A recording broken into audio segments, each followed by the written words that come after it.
Hanya pengelolaan yang sudah baik di zaman Pak Harto, kenapa dibongkar?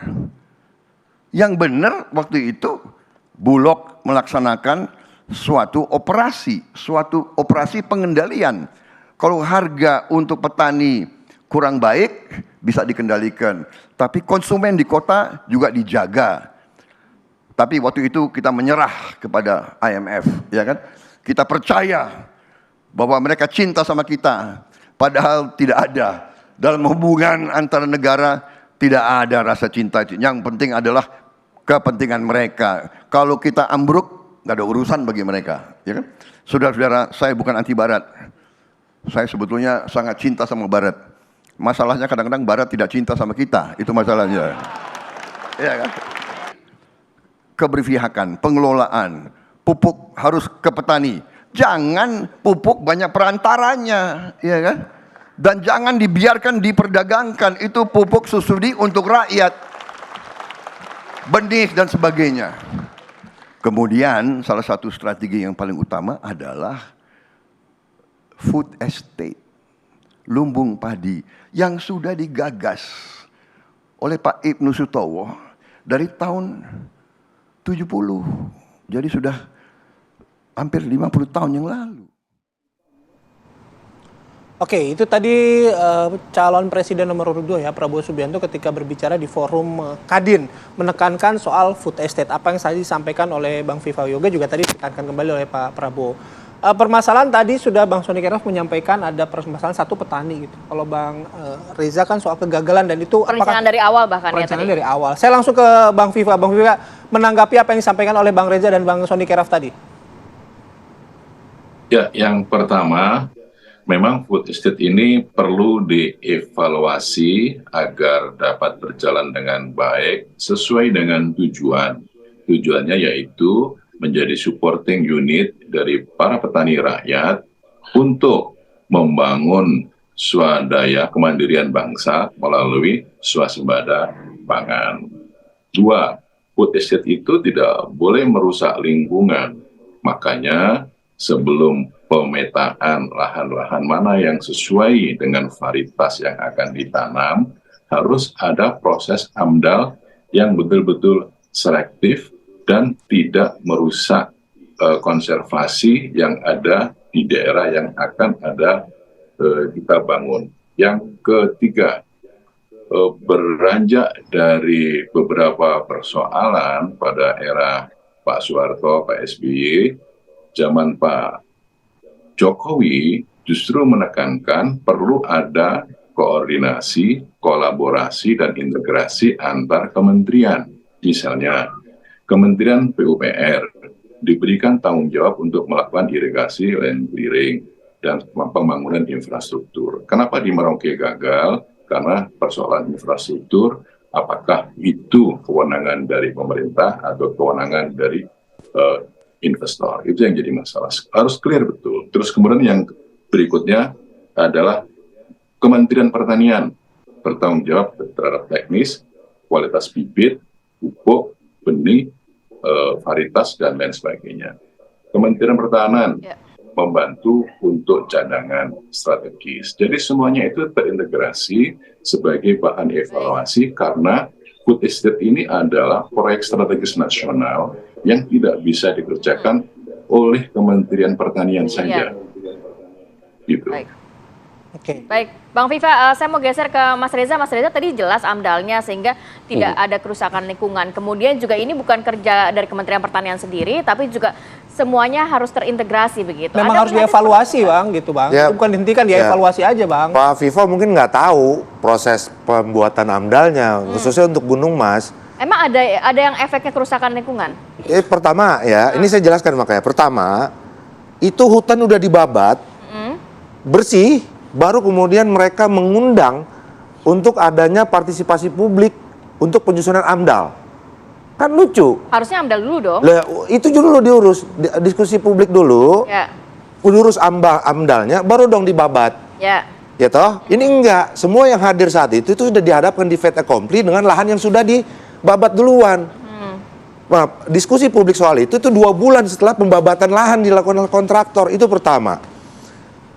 Kedua, mungkin Bang Viva juga nggak tahu untuk Gunung Mas, ya, itu banyak pematokan dilakukan semena-mena aja. Daerah pemukiman oleh pelaksana Kementerian Pertahanan dan lain-lain. Dan pelaksana mungkin saya nggak tahu itu PT Agrinas ya. Daerah pemukiman dimasukin dalam wilayah itu, kemudian lahan konservasi dimasukin dalam wilayah itu. Pada saat dibabat, nggak ada lagi konservasi air di atas pemukiman warga, sehingga sampai hari ini itu sering terjadi banjir di sana, melanda pemukiman. Terus ketiga, kalau dibilang ada lintas organisasi, mungkin Bang Viva juga nggak tahu bahwa untuk di Kabupaten Humbang Hasudutan itu Pertanian aja udah lepas tangan karena Menko Marves langsung menunjuk bupati sebagai pelaksana di lapangan. Jadi nggak ada itu bullshit bicara-bicara yang disampaikan tadi, semuanya ideal tapi pelaksanaannya tidak sama sekali. Itulah kenapa Amin minta itu dibatalkan dulu semua, baru kita selesaikan dari awal. Akar persoalannya adalah pengecilan yang tadi Bang Viva bilang, ada 100.000 lahan sawah produktif yang berkurang dalam setiap tahun karena alih fungsi. Alih fungsi menjadi properti tadi. Iya, salah satu contohnya itu Kertajati. Yang dilakukan dibangun di zaman Pak Jokowi juga gitu loh. Bang Viva, sebelum ke Pak Soni, saya langsung Bang Viva biar menanggapi apa yang tadi disampaikan oleh Bang Reza.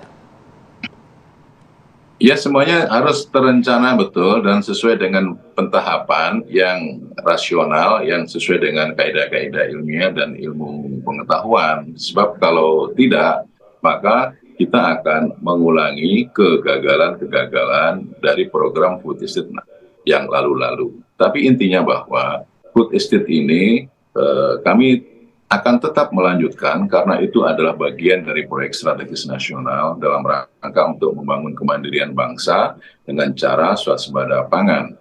Beberapa persoalan tentang ketahanan pangan menyangkut soal krisis lahan, krisis bibit, krisis benih, dan semuanya yang termaktub di dalam permasalahan-permasalahan pangan itu harus diselesaikan secara ilmiah, secara akademis dengan melibatkan perguruan tinggi dan swasta serta masyarakat petani agar kita tangkap, Bang Viva, mereka itu dalam industri juga tidak terlupakan gitu. Jadi perencanaannya harus matang sehingga kegagalan food estate tidak terulang kembali. Pak Soni, tadi kalau melihat tanggapan Bang Viva, kemudian juga komentar Mas Reza sendiri, sebenarnya food estate ini kan supporting unit untuk para petani. Apakah Anda melihat sudah ada benefit untuk petani kita justru? Begini, sebelum ke situ, evaluasi satu hal, tetapi kita harus menuntut pertanggungjawaban terhadap apa yang dilakukan sekarang ini. Jangan kemudian Pak Viva langsung loncat ke normatif macam-macam bahwa perencanaan baik. Justru proyek di Gunung Mas, Food Estate Singkong itu kita pertanyakan perencanaannya sejak awal. Yaitu apa? Kok bisa kemudian membabat hutan ratusan hektar hanya untuk menanam singkong, sementara tidak ada perencanaan tentang singkong ini mau diapakan. Jadi kita curigai sejak awal, oh ini sebenarnya mau membabat kayu saja, lalu kemudian untuk bisa ada anggaran pemerintah yang digunakan untuk itu, karena tidak jelas singkong yang berhektar-hektar itu mau dijadikan apa. Setelah kayunya diambil, lalu dikatakan dana tidak turun lagi, lalu mereka tinggalkan itu. Nah itu harus dipertanggungjawabkan. Dana pemerintah harus dipertanggungjawabkan, kejahatan lingkungan yang disebabkan dengan membabat hutan harus dipertanggungjawabkan. Lalu kemudian sekarang ada manipulasi lagi, yaitu hamparan lahan bekas tebangan tadi sekarang ditanami dengan jagung di polybag oleh Menteri Pertanian, lalu ditata di situ seolah-olah oh food estate-nya tidak gagal. Jadi dari satu manipulasi melakukan manipulasi lain, ini yang harus dipertanggungjawabkan karena perencanaannya sejak awal memang bukan untuk food estate, bukan untuk singkong. Singkong mau diapakan?